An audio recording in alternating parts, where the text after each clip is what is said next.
tayo. Pero habang lumalakad tayo dito, ganun pa rin. Marami pa rin yung expenses. Mas marami pang expenses na tayo nasa abroad. Bakit hindi na lang natin isakripisyo sa Panginoon yon para lahat ng ayusin ng Panginoon? Para ang Panginoon ang magsusustain ng lahat and God will provide all our needs. Ano man ang mga salot at binitiwan ng demonyo sa atin, mga sumpa man, mga curses man, tatanggalin niya ng Panginoon. Hallelujah! Hindi na tayo mag-worry because God is looking sa puso ng bawat isa sa atin if how we offer sacrifices to the Lord. Bakit nga pag nagbe-birthday tayo, bongga? Bakit nga pag nagbe-birthday tayo kahit pa mga 20,000 na magpapakasal ka ng 100,000, bongga?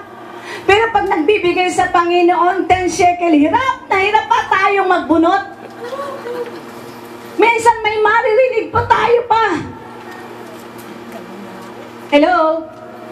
If we want blessing to come in our lives and at the altar talagang ma-establish ang gusto ng Panginoon, alam niyo po yung unang panahon, God will not accept those offerings na mayroong pilay, mata pala yun, bulag. Pilay, ito yung pilay, yung bulag. Dapat perfecto, dapat maganda, pinakagwapo.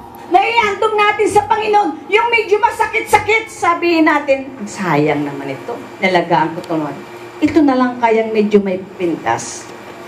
Ito na lang kayang ibibigay. Medyo masakit ito eh. Itong medyo payat, hindi maganda to eh. Pwede pa itong magiging nanay. No? Magiging patabain ko, magiging nanay ito. Magpapalabas pa ito ng mga inahin. No? Inahin. So magpapalabas pa siya ng mga ano pa siya, magpupuldos pa siya kung sa baboy pa. Pero wala namang handog na baboy nun eh. Kunwari baka na lang, kung baka na yun, nung panahon na yon, kung perfecto yung baka na ihandog mo at yun ay na maganda, wow, ang ganda naman ng baka na ito. Talagang, ang tawag doon? Matikas. Matikas, ano? Mapikas. Mapikas. Mapikas. Mapikas. Mabikas. Asinboy.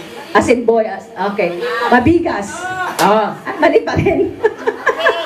Hindi kasi ako Tagalog, Okay. So, kung maganda yun, ikaw halimbawa, nag-alaga ka ng hayop na baka, tapos, ikaw ay nag-pledge ka, nag-isip ka na noon na sabi mo, pag ito ay nanganak, sabi mo, ibibigay ito ko kay Lord, yung pinakamaganda.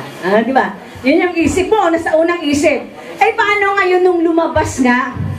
Wow, ang ganda nga nito.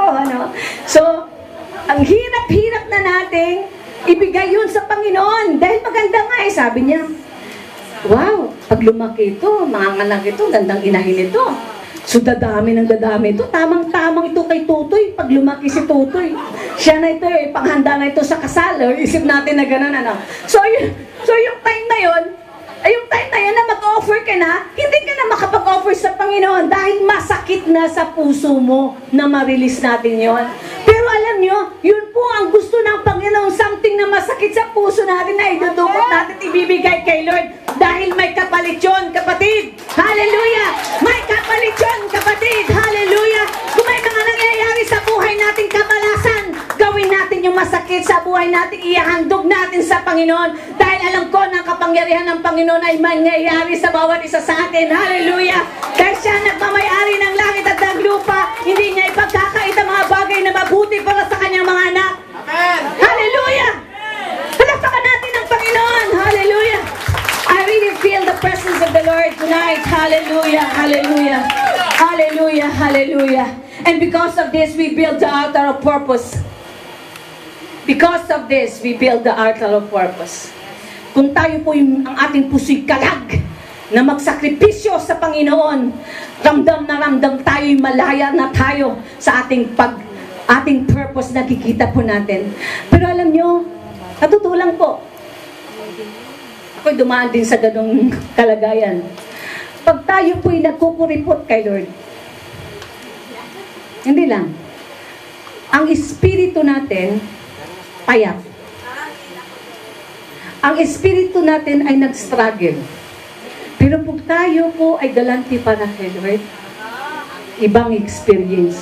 Nakikita sa panlabas, nakikita sa anong the way you talk, nakikita kung paano ka gumagawa para kay Lord because ibang klase ang ginagawa ng Panginoon sa bawat buhay natin. Palakpakan ho natin ang Panginoon. Hallelujah! I will not offer to God that will cost me nothing. Masamting na masakit sa buhay natin na yun ang ibibigay natin sa Panginoon na dahil ang sabi doon and doon sa dulo na yun and then doon nakita natin na ang lahat ng salot doon sa bansang Israel ay nawala. And now we can see the purpose of our lives because we built it. And now we have the direction. Mayroon na po tayong direction. Hallelujah. Kung ano man nangyari po sa buhay natin, we will search to our hearts. Sabi natin, Lord, ano pa talaga, Panginoon, ang pagkakamali ko? Lord, anong something? Anong after, Panginoon, sa buhay ko ang pagkakamali? Something wrong with me. Bakit hanggang ngayon ganitong buhay ko? Bakit wala akong kapayapaan? Bakit, Lord, wala akong joy? Bakit, Lord, hanggang ngayon, naglilingkod naman ako, Lord, pero bakit puro, para pakiramdam ko may sakit? Di natin alam, una, may sakit yung kaluluwa natin. At tinatamad tayo, searching po sa ating sarili, dahil we have to rebuild that altar sa buhay po natin. And some, we need to repair the altar of power with God. Sometimes, alam mo, ano po yung resulta doon sa una nating kay Elijah? And because of that, na-repair ng man of God yung altar. Alam mo, nakita po yung kapangyarihan po ng Diyos.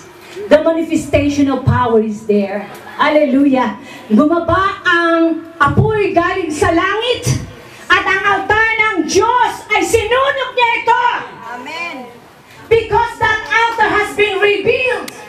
And the faith of the people ay nabuo. Hindi lamang yung altar na yon, kundi ang altar ng bawat puso, ng bawat Israeli ay naayos din. That's why nakita with our own eyes the power of the Lord ay bumaba galing sa langit dahil na-repair ang altar na yon. Hallelujah! Hallelujah! Kung ma-repair yun sa bawat experience sa buhay natin, hallelujah, ay makikita natin ang kapangyarihan ng Panginoon. Sabi nga po ni David sa Psalms 51 verse 10, create in me a clean heart, O God, and renew a right spirit within me. Right spirit within me, Lord.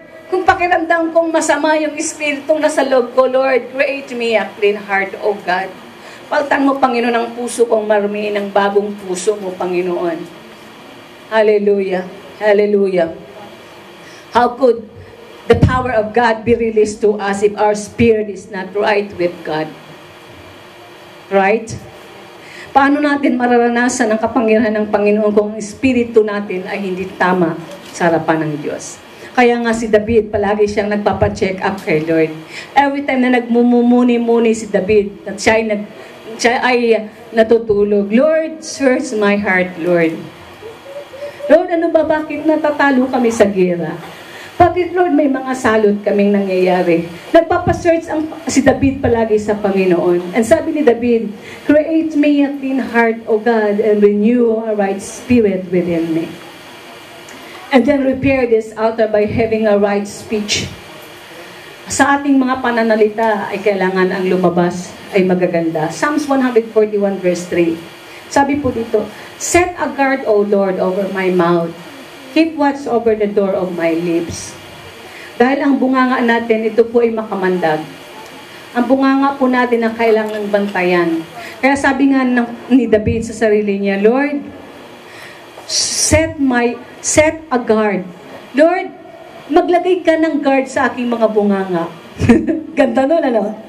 Sabi niyo, set a guard, O Lord, over my mouth. Keep watch over the door of my lips. Lord, andyan ka, maglagay ka ng gwardiya dan sa mga bibig ko, Panginoon. Para pag every time na may lumalabas na masama, Panginoon, Lord, may baril. Ganun sa bibig mo, oops, mali ang sinasabi mo. Cancel. Ganun, ano. So, ang ganda ho ang Espiritu ho ni David. Keep watch over, set a guard.